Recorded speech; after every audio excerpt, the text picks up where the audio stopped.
There are two groups of people impacted most by this legislation. Pro-prostitution advocates speak loudly and with resources behind them. But there is the other voice of those trapped and tortured needs to be heard as well, and they deserve to be protected by this country. Trafficked men and women and those others who would rather do something else if they had a viable choice don't have the same voice. We need the government of Canada to do that voice for them, and we believe that Bill C-36 is that legislation that will protect our most vulnerable. Her name is Timea Nagy, and she is the other side of the story on the issue of prostitution. That is her speaking at the Justice Committee hearings, which continue in Ottawa over the next couple of days. It's where the government's proposed prostitution bill is being dissected by both opposition and proponents. Now, critics argue the bill essentially brings back the same laws that the Supreme Court struck down last year and will only push sex trade workers further underground. Now, we've heard from all of those people. We've heard that side of the story, but we have not heard from folks like Timea, who not only welcome the changes, but say they aren't necessary. Glad she can join us here in person. Good to have you, Timea. Pleasure to be here. Let's talk about some of the things you talked about at the hearings, because your story is very unique. You became a sex trade worker, not because you wanted to, but because you were forced into the trade. That's right. So about 14 years ago now, I was trafficked into Canada with the false promise. I thought I'm going to be a babysitter, but I ended up working in a sex trade because once I got here, the job wasn't what they promised. Now I owe them so much money. So they forced me into the strip joints. And then shortly after I arrived, I was taken to a massage place, which is, they have cameras, they have security guards. It's a safe place. They can screen their clients as they come in, so on and so forth. And at my very first, on my very first day, I was raped. I guess it's called gang rape now, by 3 Russian men, and I found out later that my bodyguard, so-called security guard, watched the whole thing on video. And later on, after I escaped from trafficking and tried to get my life back together and tried to find help from social assistances and social service providers, there wasn't any help for me at the time. So I almost became homeless, and I entered back into the business on my own. But out of desperate circumstances. And here you are, new to the country, feeling very alone and vulnerable, and you're the very kind of person that this industry, I would think, loves. Absolutely. Okay, so you see Bill C-36 as a good thing. Why? I think what people don't understand, the majority of the people, and mainly because they're not getting the full message from other media outlets in these days, is that this isn't just a bill. This bill was not created to make the sex work safer, and I 100% agree with that. I don't think sex work is a work. I have a really hard time saying those 2 words in one sentence. When you're going to work and you know you're going to be beaten, raped, violated 10 times a day, I just have a really hard time keep calling it a sex work. And the opposite side calls it as sex work to make it sounded like any other regular job, but it's not.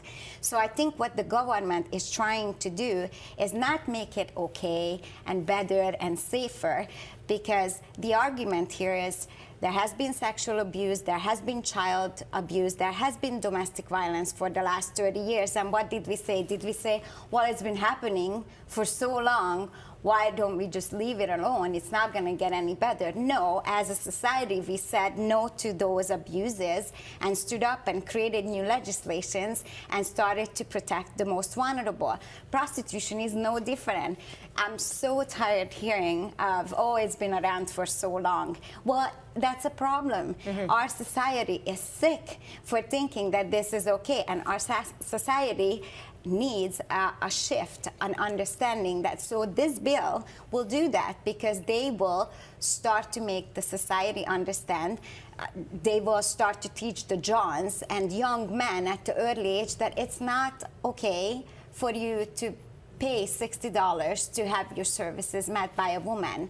It would be a lot better for you to find out who you are as a young man and trying the old-fashioned way and try to date.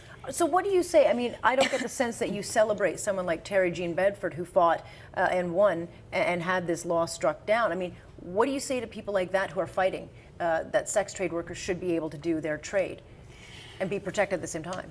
I understand where they're coming from. Yeah. Because if you asked me 6 years ago or 8 years ago when I was desperate and no one else came to my aid, and this was my only choice, and if I wouldn't be able to do it, then I would say, then who else is going to help me? So I understand where they're coming from. So you see it as a community trying to protect itself. Right. Right. But I had time to heal. I had time to look back on my life and say, no, that wasn't okay. And the only reason why I turned to that, because I thought that was okay because I was broken and I was molested and I had no respect for myself as a human being or as a woman, so it wasn't a big deal to me. So this group, the pro-prostitution group, I can guarantee you that 70 or 80 or even 90% of those women have had some kind of a child trauma where they, somewhere along the line, thought, and now they think that this is totally fine for them. So now they are fighting for what they know. Sure. All right. And so what is the perfect solution? Because this is one of those issues that no politician wants to deal with. None of them, whether it's Stephen Harper, Justin Trudeau, or Thomas Mulcair, none of them want to deal with it. They would all like to see the courts decide and determine it. We know by polls that 55% of women don't want to see prostitution legalized. But the question is now, what, do you decriminalize it and just let it happen and turn the other cheek, or do you come up with some kind of legislation? What, for you, would you propose? If you could take control of this thing, what would you do? I think what's in place right now, it's a very good start. That's a lot of pressure. Now I can see why the MPs don't want to deal with it. But I think if we can, maybe it's not necessarily about legislation. I mean, this legislation is a really good step towards the right direction. But I think what needs is to be done immediately is to shift the society's beliefs and understanding about prostitution. We need campaigns as of tomorrow. We need to teach the public and society, because what happens when you start to teach men about what you're really doing when you go behind doors, and when men stop coming to ask for service, that will actually reduce prostitution. And that's what a lot of people don't understand about this bill. This bill is targeting the demand, targeting the Johns for a good reason, because if there is no buyer, these girls don't need to sell their body. And on the other hand, the government is putting money up front for exit strategies. Do you feel the media is doing a disservice to Canadians with the way that this issue is covered? Absolutely. My mind is absolutely blown away when I go to a committee hearing for 3 hours and listen to both sides and listen to the experts that are giving statements on why this bill is healthy and good for our society. And I watch the news at night and I hear none of that. Absolutely none of that, and all I hear is the opposite side, the pro-prostitution group speaking. I actually timed it last night at the evening news. We got 2 seconds in the entire 5-minute segment. Right, well, I'm giving you a good 10 or 12 minutes today because I think it's important to make sure that this side of the story gets out. I mean, from your experience and from everything you've been through, instead of continuing down that path of destruction, you have managed to turn your life completely around and you're giving back, and you've started this organization called Walk With Me. What is that group? What do they do, and what's your hope moving forward with it? So Walk With Me is a survival-led agency. I founded the agency. I wish I could say I funded too. But I started to speak out about my experience to police officers across Canada, and 10,000 officers later, we started to get calls about victims that they're actually identified because of our training.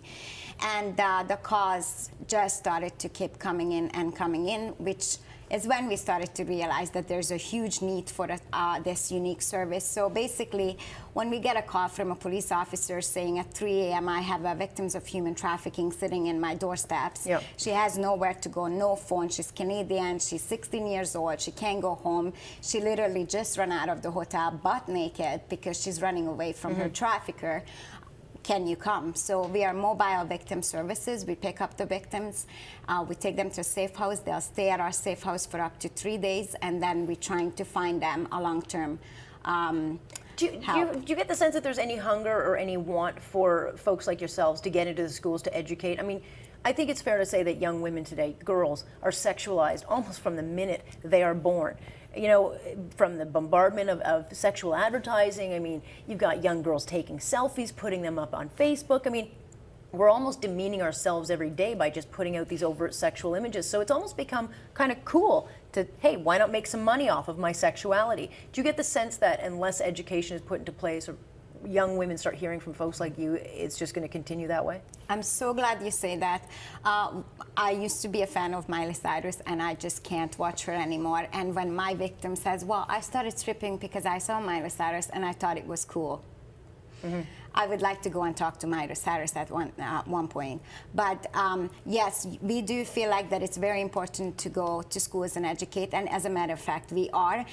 There is an agency, it's called Free Them. They are working out of Toronto. They're a fantastic awareness group, one of the best that I've seen in Canada. They have done an amazing job so far to raise awareness, and they actually go into schools. Because I can't imagine that someone like you, who is thoughtful and understands this business, couldn't get into a school to grade 4s and 5s or 6s and say, hey, look, I'm a woman, I've got value, and both boys and girls could take something from that. We are just really hoping that at some point, when the government releases the money that they put aside for human trafficking, from that money, they would put money to education and prevention. But it's coming. So, well, I'm certainly willing to give you the forum, and I appreciate you joining this morning, because I just didn't feel like your voice was being heard. So thanks so much, Timea. Thank you so much. Really appreciate it. We'll get your information up on our website, because this is an important conversation to be made. The legislation is coming into play, and it affects Canadians. Thank you.